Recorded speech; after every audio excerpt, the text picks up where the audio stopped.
Now let's move on to our last speaker, Mr. Gerhard Aulbert. Gerhard is head of ship recycling on Germanischer Lloyd. He will be speaking on details on inventory of hazardous materials and HazMat surveys. A very good afternoon to everybody. Actually, it's the first time for me that I have the opportunity to present a presentation here in Greece. So allow me a statement. Greece is a very beautiful country, and Athens is a very lovely place, actually. Thank you very much. My name is Gerhard Aulbert. I'm an environmental engineer, and actually my professional background is more the side of waste management. So since I'm working for Germanischer Lloyd in Hamburg, I have started to catch up a little bit regarding special requirements and conditions of the shipping industry. So my topic today is quality criteria for HazMat Expert Parties involved in IHM and HazMat Surveys. Actually, Jessica explained brilliantly already what is the scope and the content of the so-called Hong Kong Convention. And my company and we are coming more from the certification side. So we receive a lot of these HazMat expert reports, yeah? And meanwhile, we have gained some experience already regarding quality and scope of this HazMat expert surveys. So this is what I would like to share with you today a little bit. Although the convention is not in force, we have collected quite a lot of experience already, so we can share this information with you today. How does it work here? The red one. The red one, I see.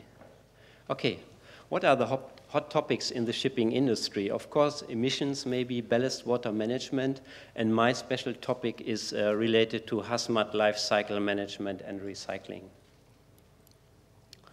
Here, I would like to share with you some information about what is the amount of hazardous materials on board of a ship. We did some document research and also added some experience from some of our projects.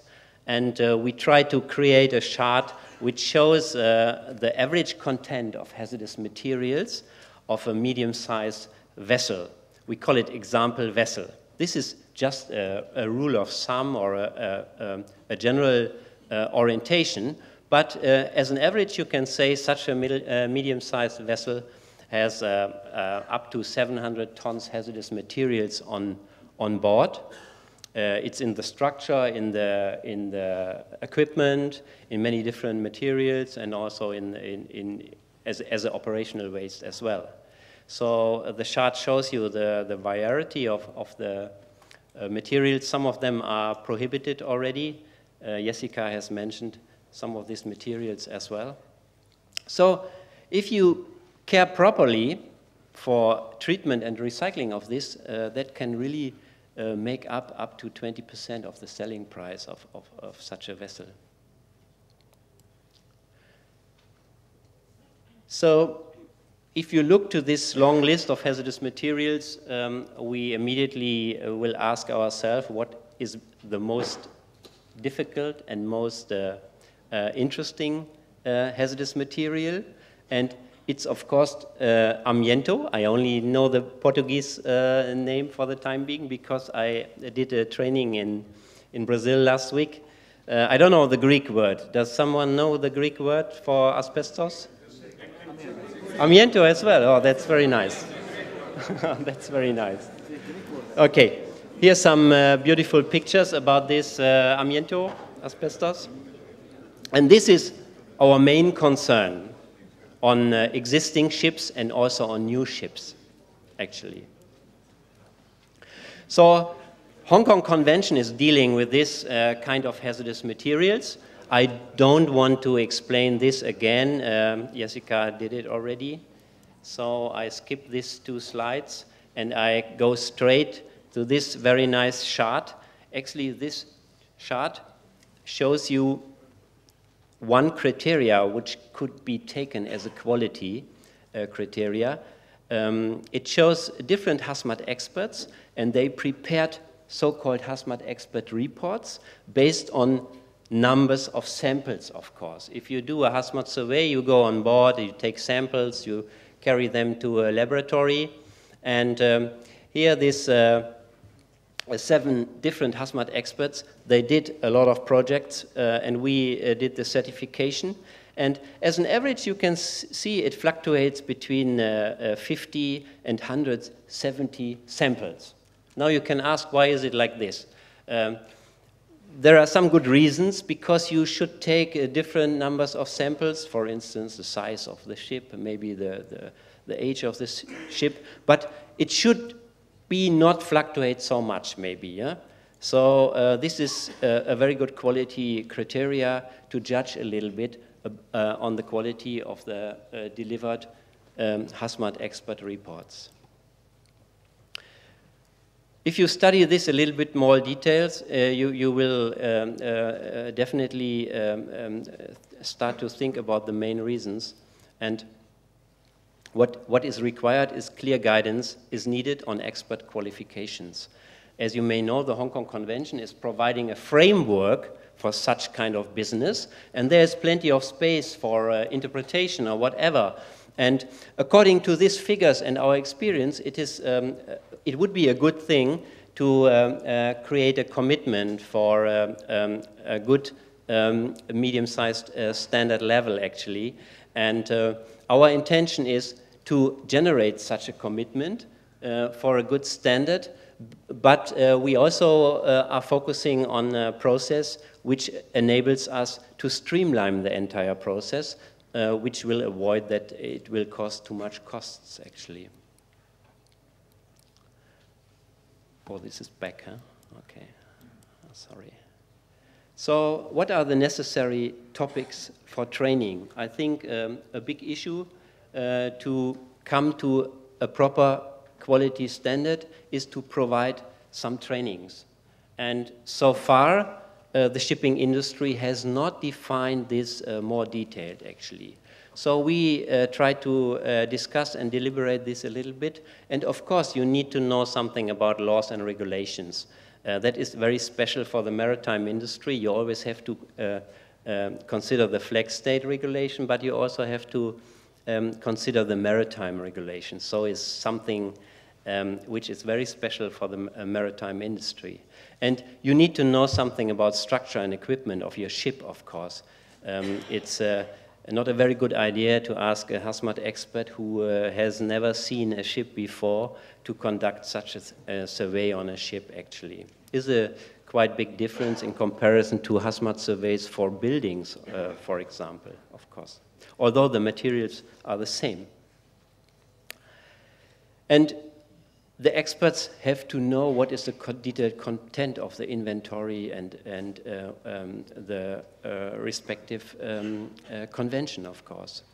And he should know a lot of things about the properties of the materials. I think it's not harmful to know a lot about these topics, because this is a proper foundation to come to appropriate reaction to different cases. Yeah, what else is required? From our point of view, it is not sufficient to conduct only trainings in the classroom. It is also required to have some practice sessions on board of a ship. Yeah? And we also have to consider health and safety, actually. And we have to define the role of the expert.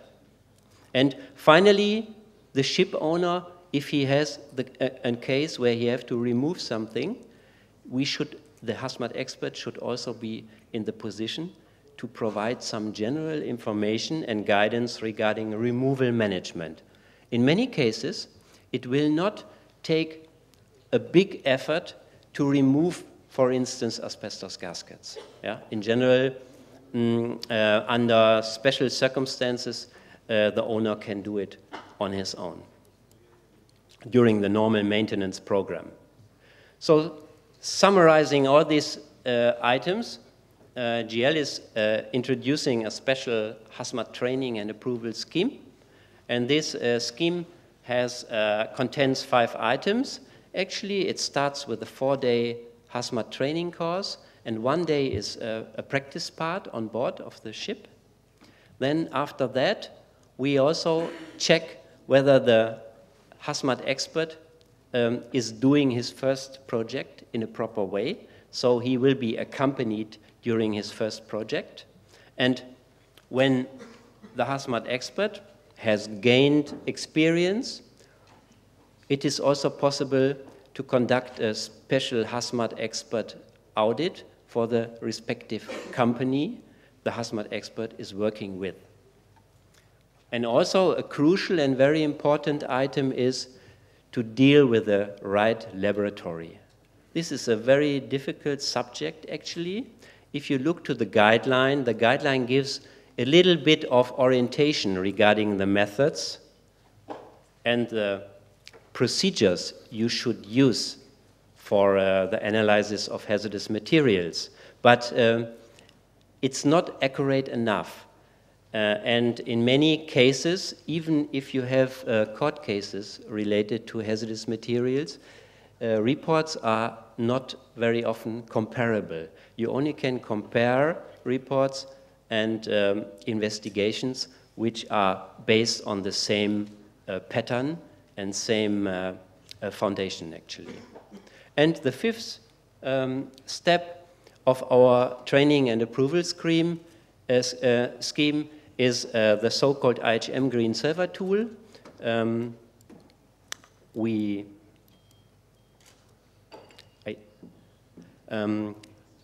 We are intending to provide a software for the management and processing of the inventory of hazardous materials. This software is available already, and the idea is to provide a web-based version for that, so that all involved parties, the shipyard, the owner, the HazMat expert, and the class society can work on the same platform according to standardized method and procedures. And that will enable the entire shipping industry to do this kind of work in a very streamlined and straightforward way without losing the right level of quality. That is our intention. The beta test for this software has started, and we strongly believe that this can also contribute to a very good quality standard in future. If we do not use such a software, we will have a lot of paperwork in future to maintain this quality. Again, wrong side, huh? So now, my last slide, I would also provide some conclusions. I have 3 conclusions regarding the capacity building and advanced standards for IHM. First conclusion is enhancement of awareness regarding HazMat management on board of ships. I mentioned that already. I think there's no harm to gain proper knowledge regarding this, because only if you know the details and the truth, then you can react in an appropriate and streamlined way. The second conclusion is to further develop IMO IHM guidelines according to latest experiences. Actually, the guidelines for the Hong Kong Convention are ready now. But as I mentioned, the entire industry is gaining experience, and we receive new knowledge. So we should continue to update these guidelines. And for the time being, there's a quite strong discussion regarding threshold levels, for instance. And this discussion has not ended.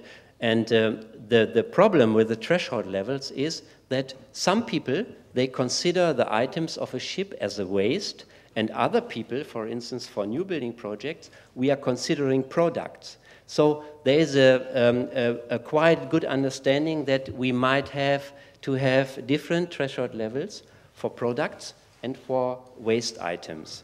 And my third conclusion is to generate commitment within the shipping industry for standardized methods on global scale.